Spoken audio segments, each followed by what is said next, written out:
G'day, mate. Glad to see you back. Come on in. Chop, chop. Don't let the chill from that storm hitch a ride on you. It's absolutely bucketing down snow out there tonight.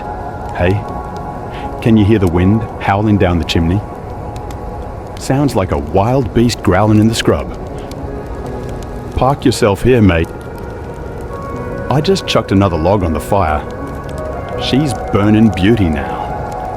You know, sometimes I sit here staring at the flames and I reckon the hardest biff isn't against the blizzard outside. It's the biff happening right inside our own noggins. Some days you feel like a legend, generous, loving life. But other days you're gutted, full of rage, and want to tear everything apart. Those two blokes are constantly having a go at each other inside you.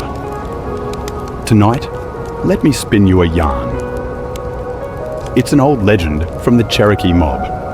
It explains this battle inside us, and more importantly, it tells you who comes out on top. The story takes us out to the outback of North America, by a campfire under a sky full of stars. There was an old elder, his face mapped with time and wisdom. He was sitting with his young grandson. The little bloke was crooked, real upset. A mate had done the dirty on him, and he was boiling with rage. He wanted payback. The elder looked the young fella in the eye, then at the fire, and said in a deep, warm voice, "Son, I know the feeling. There's a terrible war going on inside me, and it's going on inside you, and in everyone else too." The boy asked, curious, "What kind of war, Pop?" The elder replied slowly, "It's a war between two wolves. The first one is the wolf of darkness. He stands for anger, envy, jealousy, sorrow, greed, arrogance, guilt, shame, and that selfish ego. He's always growling, baring his fangs, ready to have a crack at anyone. He reckons everyone's an enemy." He paused a tick, letting the wood crackle in the quiet night, then went on. "The second one is the wolf of light. He stands for joy, peace, love, hope, serenity, humility, kindness, empathy, and faith. He's tough as nails, but calm as a cucumber. He looks after the mob, but doesn't start a blue for no reason." The Cherokee lad sat quiet, mulling over what his pop said.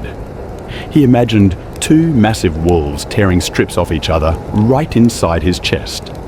One wanted him to scream and curse, the other wanted him to forgive and let it go.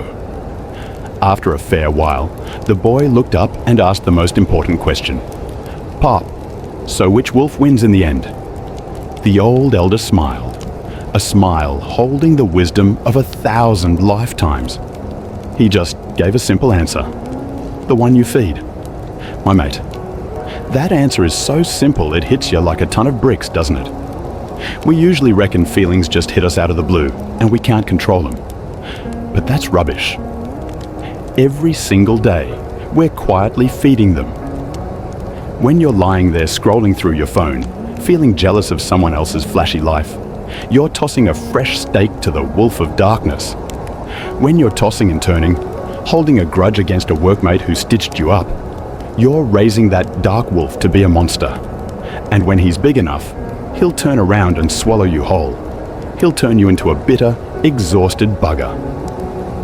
But on the flip side, when you choose to switch off the phone to make time for yourself, you're feeding the wolf of light. When you take a deep breath and choose silence instead of a shouting match, you're feeding the wolf of light. When you sit here, right now, by this fire, and let your soul have a breather, forgiving yourself, you're helping the wolf of light win. Outside, the storm is still screaming. That's nature. Can't stop that. But inside the home of your soul, you're the boss. You get to decide which wolf gets the tucker tonight.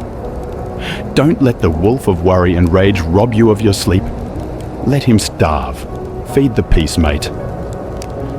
Anyway, the fire's dying down a bit. Finish off this warm cuppa. And remember, when you wake up tomorrow, choose carefully which one you're going to feed. Sleep tight, mate. Sweet dreams.